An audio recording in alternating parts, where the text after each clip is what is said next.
Pilatus dink hy is in beheer. Rome het die mag, die skare skree, die soldate slaan, maar Johannes wys iets anders. Jesus staan nie daar as 'n magtelose slagoffer nie. Hy staan daar as die koning wat reeds weet waarheen hierdie pad lei.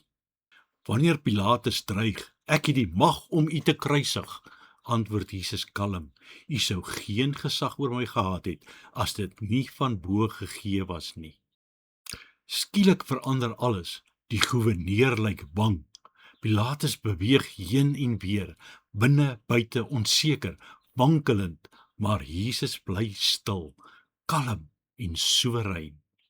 Hulle sit 'n doringkroon om sy kop, 'n perskleed om sy skouers. Hulle dink dis bespotting, maar Johannes sien iets dieper. Die koning word gekroon.